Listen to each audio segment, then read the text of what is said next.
Margaret looked into his eyes and lowered her voice. Because Alfred is blind. He can't see who truly deserves the empire he built, but I can. He stared at her. You're his blood, she continued. His only real son, not Christian. Christian is a shadow from a desperate past. You are the future. Pascal said nothing, but the doubt in his eyes began to ease. Margaret smiled. You've done your part. Now let me do mine. What do you mean? Leave your father to me, she said, brushing invisible dust off his shoulder. There are ways to make him see clearly. He looked at her, unsure. You're not going to... I won't do anything rash, she cut in quickly. But it's time your father starts making the right decisions. For you. For this family. Pascal nodded slowly, unsure whether to feel comforted or afraid. Margaret walked to the door, then turned back. Keep doing what you're doing, she said. You're winning everyone over, and soon even your father will have no choice. She left, the sound of her heels echoing down the corridor. Pascal returned to the shelf and lifted the photo again. This time, he stared at Christian's face for a long, quiet moment, then placed the frame back, facing down. The door to Alfred's study creaked open, then clicked shut. Margaret turned the key, locking it. Her heels tapped slowly on the tiled floor as she walked toward her husband's desk, her arms folded tightly across her chest. Alfred didn't look up. He was seated, reading through a document, glasses perched on his nose. Margaret stood directly across from him, staring. We need to talk. He looked up calmly. I assumed we would. You locked the door. She didn't smile. I didn't want anyone eavesdropping. Alfred set down the paper, removed his glasses and leaned back in his chair. All right, Margaret. What is it this time? Her eyes narrowed. Don't play innocent. You know exactly why I'm here. I might have an idea, he said, still calm. She took a step closer. Why are you doing this? Why are you acting like Pascal doesn't exist? Alfred raised an eyebrow. That's a strong accusation. Oh, please, she scoffed. You know exactly what I'm talking about. You keep handing everything over to Christian like he's the future of this family, like he's your heir. Christian is my son, Alfred said, voice still composed. But he is not your blood, Margaret snapped. Pascal is. Your flesh, your name. Alfred rested his hands together on the table. That doesn't change how I feel about Christian. Margaret's voice rose. It should. Christian was adopted during our time of pain, when we thought we'd never have children. But things changed. I gave you a son, Alfred, a real one. Alfred's jaw tightened slightly. Christian was a baby when we adopted him. He grew in this home. He calls me father. I raised him, loved him. He never acted like a stranger, and I never treated him like one. Margaret shook her head. You never even tried to see how much that boy overshadows your own son. You made Pascal feel invisible. That's not true, Alfred replied. Isn't it? She challenged. You trust Christian with the finances, the meetings. You speak with him about the company. Pascal is left in the shadows chasing after your approval like a dog begging for scraps. Alfred stood slowly. Watch your words. No, she shouted. You need to hear the truth. You are blinded by your affection for that boy. You're ignoring the son we made together. He sighed and walked to the window. Pascal is just now showing interest in the business. He's learning, yes, but leadership isn't handed out of guilt. It must be earned. And Christian earned it? She spat. Yes, Alfred said softly, turning back to face her. He has carried the weight of this company for years, quietly, loyally. He doesn't seek power. He earns trust. Margaret's lips trembled. And what about my son? Alfred's voice grew firmer. Your son has potential, but he's still learning, and I am watching him, guiding him. But I won't throw Christian away just to make you happy. Margaret's face hardened. So what? Are you planning to give the company to Christian? To him? Alfred said nothing. Her voice dropped. "You're already drafting something, aren't you?" Still, he was silent. Margaret stepped back in disbelief. "You truly mean to disinherit your own flesh and blood?" "I never said that," Alfred said. "But I won't let your bitterness decide the future. Christian deserves a place at the table, whether you accept him or not." She looked at him for a long time, her eyes cold. "You'll regret this." "I don't think I will," he replied. Without another word, Margaret unlocked the door, turned the knob, and stepped out. She didn't slam it, but the quiet click as it shut behind her sounded louder than any shout.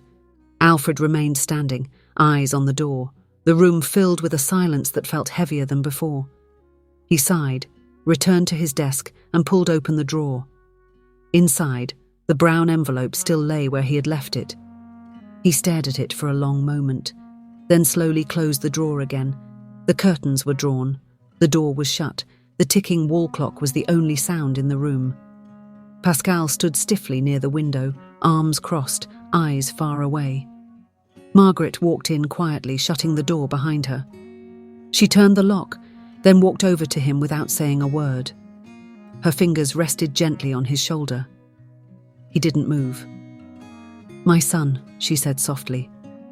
"We need to talk." Pascal said nothing. His jaw was clenched. Margaret stepped in front of him, still holding his shoulder. Her voice changed, firm now. "I spoke to your father." He blinked once, slowly. "He's made up his mind," she continued. "He won't change." "What did he say?" Pascal asked quietly. "He said Christian deserves a place at the table." Her lips curled bitterly. "He said loyalty matters more than blood." Pascal looked at her, his eyes narrowing. "He actually said that?" Margaret nodded. "Worse still, he wouldn't deny it. I asked him plainly if he had made plans, if he had written anything. He didn't answer." Pascal's breath caught.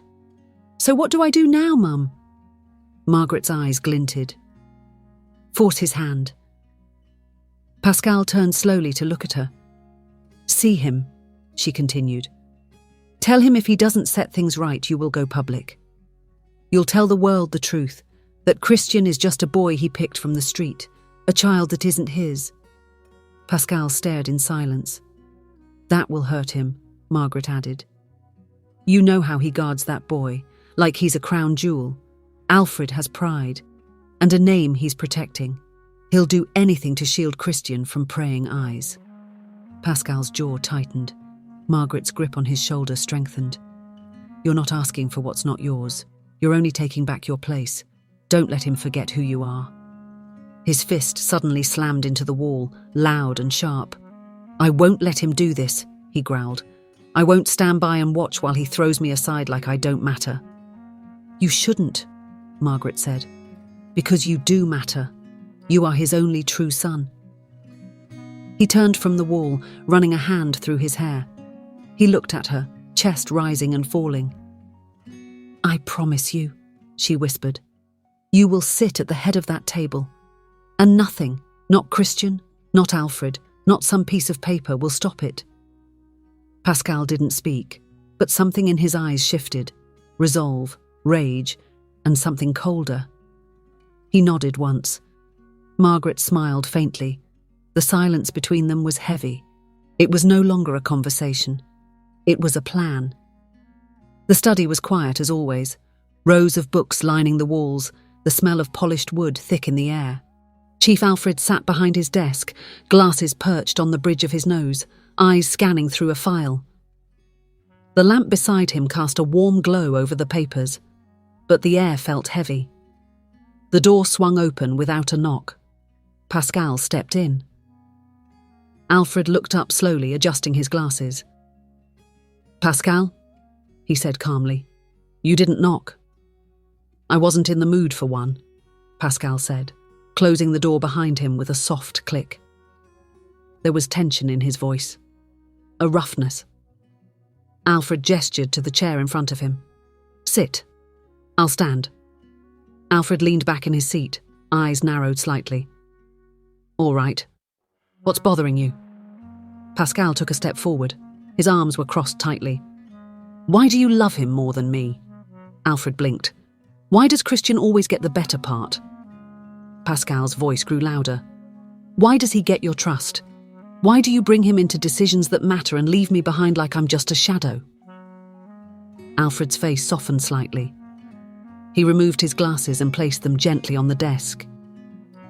"Is that truly how you feel?" Pascal's jaw clenched.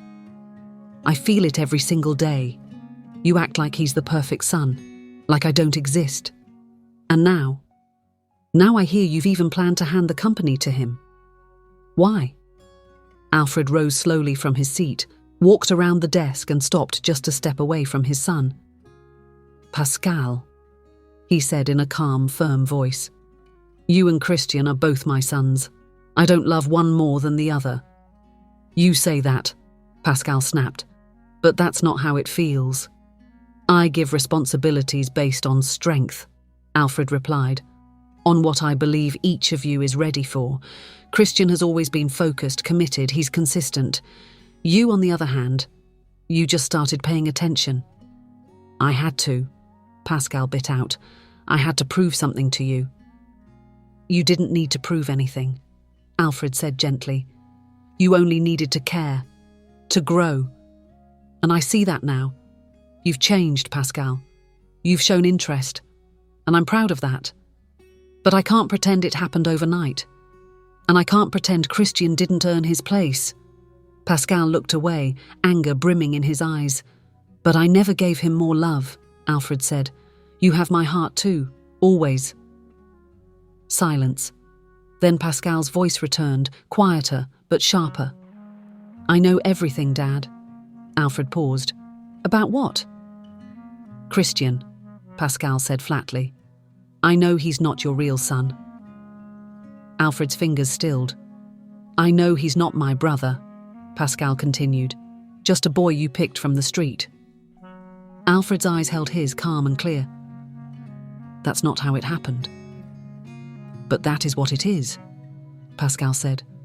"And yet, you treat him like royalty, like I'm just a backup." Alfred didn't flinch. "He may not be my blood, but he is my son." Pascal laughed bitterly. "More than me. You grew up under the same roof. You shared our name, our home. You were never less than him." Pascal folded his arms. "Then why does he get more? Why did you build the company with him in mind?" "I didn't build it for anyone," Alfred said. "I built it for the future, and whoever is capable of leading it will do so regardless of blood." Pascal took a deep breath. "I will go public with this." Alfred didn't move. "I will tell the world that Christian is not your son, that the picture you painted all these years is a lie." "You would destroy your family's name to get what you want?" Alfred asked softly. Pascal leaned in. "You leave me no choice." Alfred studied him carefully. "You think that makes you strong?" "I think it makes me real." Alfred walked back behind his desk slowly. "Then do what you must, but don't pretend it's for justice. You're not fighting for fairness, Pascal. You're fighting for power." Pascal turned without another word and stormed out of the study, slamming the door shut behind him. The room fell into silence. Alfred leaned back in his chair and stared at the drawer at the side of his desk, a locked drawer. He didn't reach for the key. Not yet. He simply closed his eyes and exhaled. Something had shifted. The grandfather clock in the study ticked softly, counting down the quiet seconds after Pascal's outburst. Chief Alfred hadn't moved. His hands rested on the armrests of the leather chair, but his mind was far from still. The words still echoed in the corners of the room. "I will go public with this." He exhaled deeply, a long breath that seemed to carry the weight of years, memories of soft baby cries, of birthdays and school runs, of laughter and bitter silence. The past was unraveling too quickly. Slowly he rose from the chair. His steps were steady as he left the study and walked down the hallway. The mansion was hushed, lights low, night creeping in through the long windows. He didn't knock when he got to her room. He opened the door and entered. Margaret was by her dressing table, brushing her hair with slow, distracted strokes. Her eyes met his in the mirror, then shifted away. The air between them turned stiff. Alfred walked to the couch near the window and sat down heavily.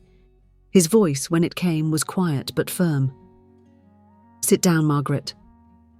She hesitated, then placed the brush down and turned. With measured steps, she sat opposite him, her expression unreadable. He looked at her, not just at her face, but at the woman he once shared dreams with. She looked tired, but harder, like the warmth had melted long ago and all that remained was a sharp, cold blade. "What do you stand to gain?" Alfred asked slowly. "By destroying the peace in this home."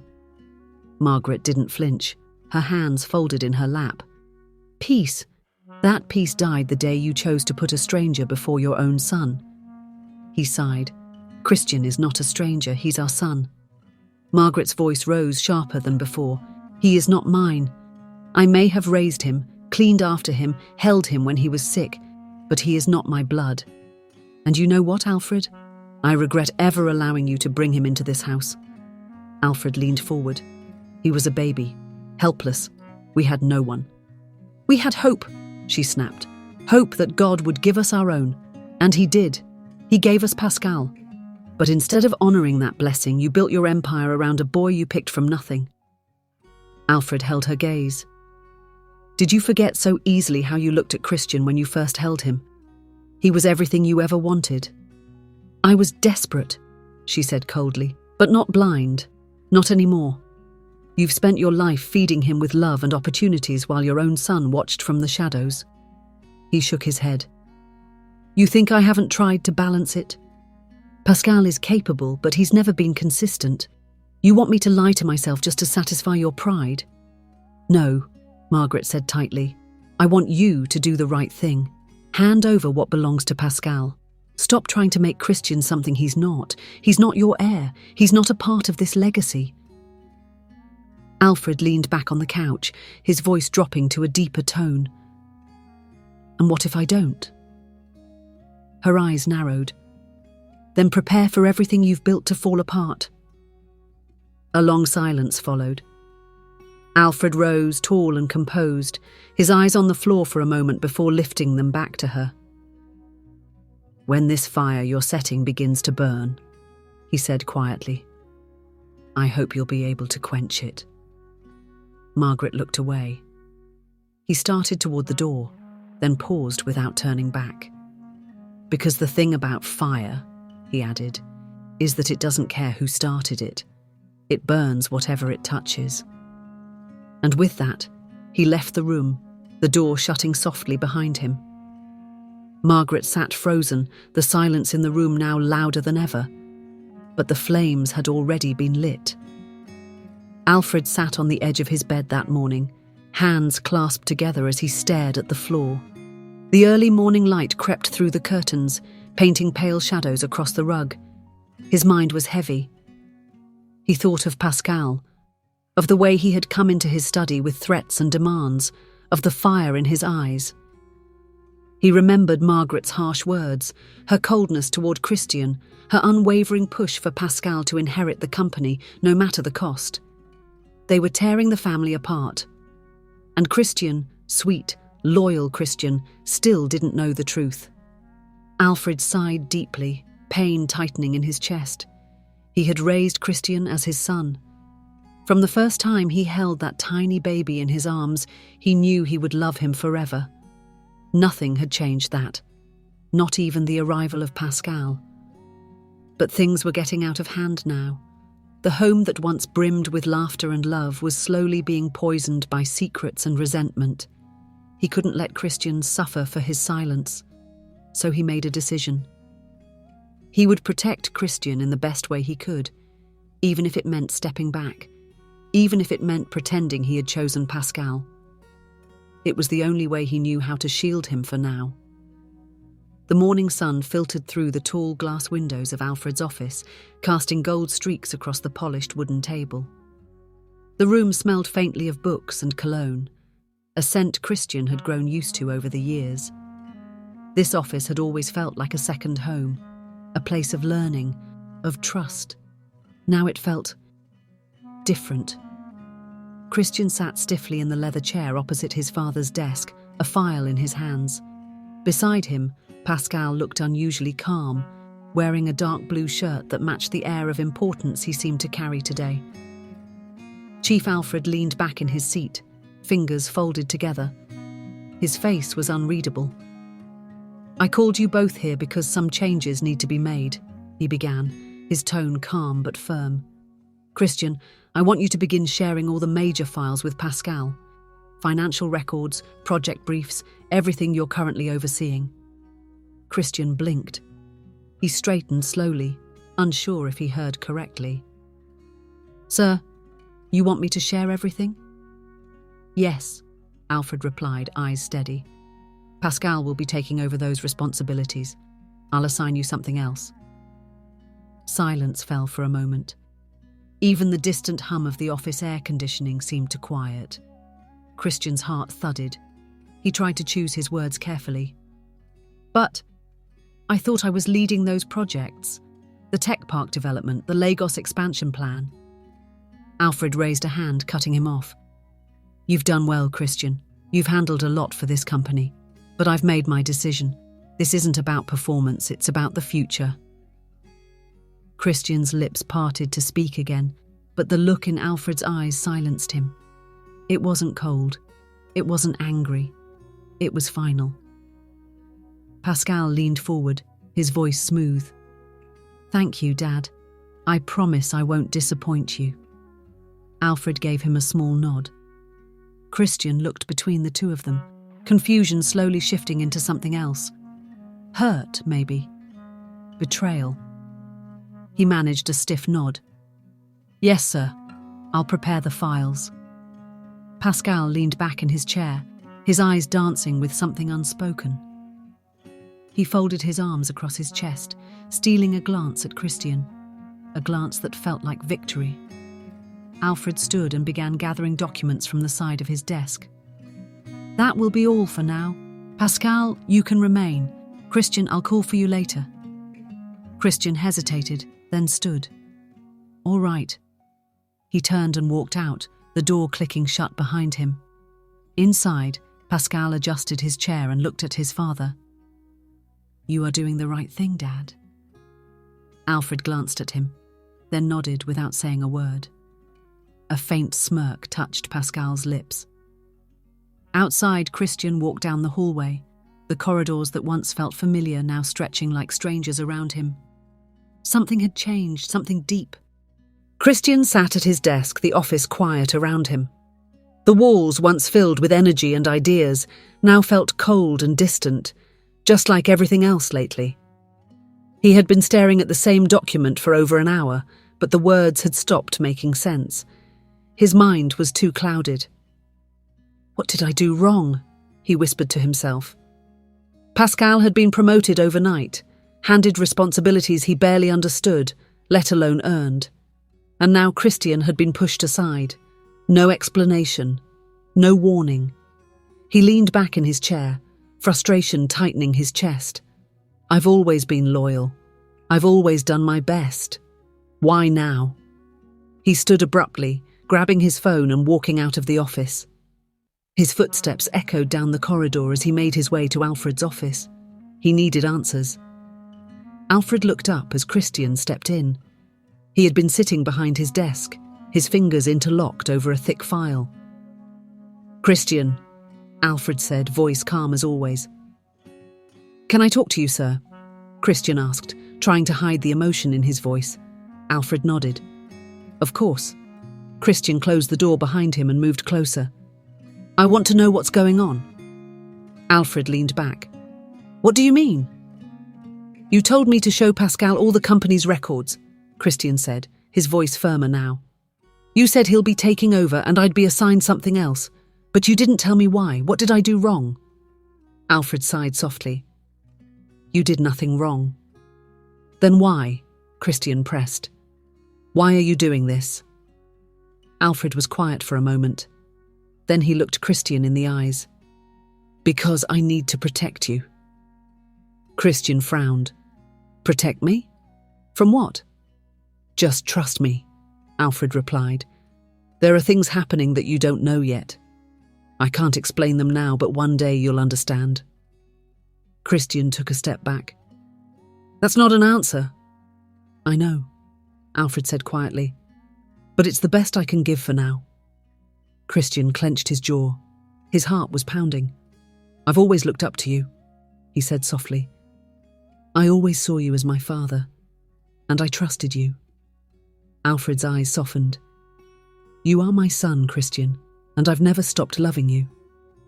Then tell me the truth, Christian begged. Please. Alfred stood slowly and walked around the desk. He placed a hand on Christian's shoulder. I'm doing this for you, he said, even if it doesn't feel that way right now. Christian nodded stiffly, not because he understood, but because there was nothing left to say. He turned and walked out, leaving Alfred alone in the study, watching the door with a heart full of silence and secrets. 1 year had passed, yet for Christian, each day still carried the weight of that morning in Alfred's office, the moment his world shifted, and he was pushed aside with a vague promise of protection. Pascal now walked with the confidence of power. He managed the company with an iron grip, attending every board meeting, making bold decisions, and sitting at the head of every important conversation. His face was on magazine covers, hailed as the future of the Alfred Group. Christian, however, continued to show up at his desk, completing tasks, managing smaller projects, and answering to supervisors who once reported to him. He did his work with quiet dedication, but deep inside, a storm brewed. He kept asking himself the same question. Why? Why had everything been handed to Pascal when he had been the one standing beside Alfred all those years? Some days he would catch Alfred's distant gaze in the hallway or during rare visits to the office. The look carried something, regret maybe, or fear, but never clarity. It was during this quiet season of confusion that Helen began to notice him more. It started with simple greetings by the elevator. Good morning, Christian. Hey, Helen, how are you today? Then came short chats in the break room. Still prefer black coffee? She asked one morning, handing him a mug. Yeah, he smiled. Helps me think. You've been thinking a lot lately, she said gently, her eyes searching his face. He gave a half smile but said nothing. From then on, the moments became more frequent. They sat together during lunch breaks. She brought him snacks when he forgot to eat. She asked questions, soft ones, never too probing.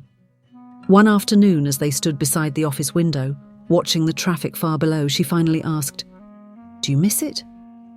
Christian glanced at her. Miss what? The way things used to be, she said. He didn't answer at first. Then he spoke quietly. I miss knowing where I stand. Helen didn't press further. She simply stood beside him, her presence calm and reassuring. That was when something shifted. Helen wasn't just a colleague anymore. She became someone who saw him, even when he felt invisible. She never treated him like the forgotten son. She listened, she noticed, and slowly, she became a part of the silence he was learning to live with. It was on a rainy Wednesday when she knocked on his office door holding a folder and 2 cups of coffee. Mind if I join you? She asked. He looked up, surprised but not annoyed. Not at all. She sat across from him, placed the folder on the desk. I found something strange while going through some of the older files from the finance department. Christian raised an eyebrow. Strange? She nodded, tapping the folder. I thought you should see it. Christian opened it slowly, flipping through the first few pages. His eyes narrowed. These numbers, they don't add up. I thought so too, Helen said. It looks like something was moved, quietly. Christian stared at the document, heart pounding. And just like that, what started as a quiet friendship had turned into something else, something that smelled a lot like the beginning of truth. Christian paced his office for a few seconds, the folder in his hands feeling heavier than it should. The numbers inside weren't just mistakes. They were intentional. They whispered of a betrayal buried deep within the company's walls, and though his instincts warned him to tread carefully, he knew exactly where he had to go. He took a deep breath and walked out, heading straight to the top floor. When he entered Alfred's private office, the older man looked up slowly from behind his desk. His expression was calm, but his eyes searched Christian's face as if he already knew something was wrong. "I need to speak with you," Christian said, closing the door behind him. Alfred leaned back in his chair. "What is it?" Christian stepped forward and placed the folder on the table. "Helen found this in the finance department. I checked it myself. There are serious inconsistencies. Money being moved without proper authorization. I thought you should see it." Alfred opened the folder and flipped through the pages. With each line, his brow furrowed deeper. He said nothing for a long time. Then he carefully closed the folder and placed it down. "Leave this with me," he said quietly. Christian looked at him, trying to read his face. "Do you think it's Pascal?" Alfred didn't answer. "I'll handle it. You did the right thing bringing this to me." That was all he said. Christian nodded, turned around, and left. That night, Alfred didn't sleep. He stayed in his study long after the lights in the house had gone off. The documents Christian had given him were spread across his desk, and with them, copies of internal audits he had ordered months before, just to be sure his suspicions were wrong. He had ignored the signs. He had wanted so badly to believe that Pascal had changed, but now there was no room for doubt.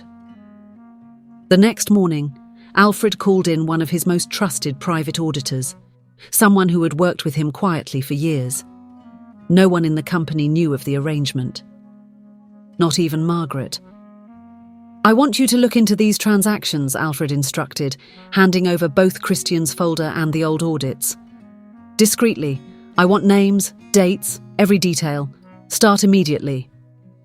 The man nodded without asking questions and disappeared. 3 weeks later, he returned. Alfred didn't blink as the man sat across from him, face tense with what he had discovered. "It's worse than we thought, sir," the auditor said. "There's a trail. Funds have been diverted to unregistered offshore accounts. Shell companies tied to the embezzlement lead directly to Mr. Pascal's name. And," he hesitated, "there's also evidence linking some of the transactions to suspicious real estate purchases and companies involved in laundering money." Alfred's throat tightened. "Are you certain?" The man opened his own folder. "These are the signed approvals. This is the wire trail, every step." Alfred leaned back in his chair, the weight of it all crashing over him like a wave. He had tried to protect both his sons. He had given Pascal a chance, handed him the company, even silenced Christian just to keep peace in the family. And this was what it had cost him. "Does anyone else know?" Alfred asked, voice low. "No one, not even the bank officials. The transactions were made with layers of separation." "Good. Keep it that way for now." As the man left, Alfred sat still for a long time. The storm that had been brewing had finally broken through the silence. He picked up his phone and dialed a number. "Christian," he said when the call connected, "I need you to come to the house, alone. We need to talk." Christian stood quietly in front of Alfred's study door. The call earlier had been short. Alfred didn't say much, only that he needed to see him, urgently. Christian didn't know what to expect. He knocked twice. "Come in," Alfred's voice called, firm but tired. Christian pushed the door open and stepped in. The room was dim, warm from the evening sun seeping through the heavy curtains. Alfred was seated behind his desk, a few documents spread out before him. "Sit," Alfred said, pointing to the chair opposite. Christian sat. There was a long silence between them before Alfred finally spoke. "I know you've been wondering why I handed the company over to Pascal." Christian kept his eyes on him but said nothing. Alfred nodded, as if reading his thoughts. "You deserve an explanation." Christian swallowed and leaned forward slightly. "Yes, sir. I just want to understand. Did I do something wrong? No, Christian, Alfred said quickly. You've done everything right. You've always been responsible, dependable. You've given your all. Then why? Christian asked, his voice quieter now. Why push me aside? Alfred let out a deep breath and opened a brown folder on the table. He turned it around and slid it across to Christian. These are audit results from a private investigation I conducted. Christian's brow creased. He opened the file. What he saw made his heart skip. Account statements, hidden bank records, transfers to unknown accounts, all linked to Pascal. He looked up in shock. I don't understand. This can't be real. It's very real, Alfred said. Pascal has been embezzling funds from the company. He's also laundering money through fake contracts and shell companies. Christian sat back slowly, stunned. But why? He has everything now. Why steal? Alfred's face was weary. Because it was never about the company. It was about winning, about proving something, and your mother. He shook his head. She's not innocent in all of this. Christian stared at him. What does she have to do with it? She's been filling Pascal's head with poisonous ideas about family, about legacy, about who deserves what. Alfred's voice was calm, but the weight behind it was heavy. Then why give him the company in the first place? Christian asked, confused. Because I thought he needed a chance. I thought if I gave him responsibility, he'd rise to it. Alfred looked away. I didn't want to create division in the family. I believed. I hoped. Christian nodded slowly, still trying to process everything. I've begun making moves to take back control, Alfred said. The board will be notified soon, but I need you to be patient. We must do this quietly, legally. Christian nodded, his jaw set. I understand. What do you need me to do? Keep working, stay close, watch everything. I'm putting together new documents that will restructure the leadership, and when the time comes, you'll take the reins. But until then, say nothing. Christian leaned back, overwhelmed. He felt anger, sadness, a dull ache in his chest. All he had ever wanted was peace between them all. I'm sorry you had to find out this way, Alfred said. Christian looked at him, eyes steady. I'll do whatever it takes to protect what you've built. Alfred gave a small, proud nod. Good. We'll face this together. As Christian stepped out of the study, a new fire lit quietly in his chest. This wasn't just about business anymore. This was war within blood. Christian tapped his fingers nervously on the brown envelope as he sat across from Helen in the quiet corner of the staff lounge. The room was empty, the usual buzz of the office replaced with a stillness that matched the seriousness in his eyes. I need you to keep this safe, he said quietly, sliding the envelope across the table. Helen's brows furrowed. What's inside? Documents, audit results, bank records, everything my father found out about the embezzlement, Christian whispered. I don't want to keep it in my office, not with the way things are. Helen looked down at the envelope, then back at him. Are you sure? Christian nodded. Yes, I trust you. Helen hesitated for only a second before slipping the envelope into her handbag. All right, I'll keep it safe. Christian looked relieved. Thank you. Don't tell anyone about this. Helen gave a small smile. You don't need to worry about that. Later that afternoon, the staff lounge buzzed with quiet conversations during break time. Helen sat beside Anita, sipping from a paper cup, her eyes scanning the room before she leaned in slightly. There's something strange going on, she said in a low voice. Anita looked up from her phone. What do you mean? Helen kept her voice light, careful. I found out that the company's been losing money. A lot of money. And someone's been stealing it. Anita's brows lifted. Wait, are you serious? Helen shrugged. It's still under investigation. I don't know who's involved yet, but I just thought I should tell you to be careful. Things might get messy. Anita's lips parted slightly, but she quickly masked her reaction. Wow, thanks for the heads up. They chatted for a few more minutes, then the break was over. But as soon as Anita stepped out of the lounge, her hand slipped into her pocket and pulled out her phone. She walked briskly to a quiet corner, glanced over her shoulder and dialed a number. Pascal picked up almost immediately. "It's me," Anita said, her voice low. "I just heard something you need to know." Pascal's voice was sharp. "What is it?" "Your father might know," she said quickly. "I don't have details, but someone in the office mentioned missing funds. Just be careful, okay?" There was silence on the other end. Then Pascal exhaled. "All right. Thanks for telling me."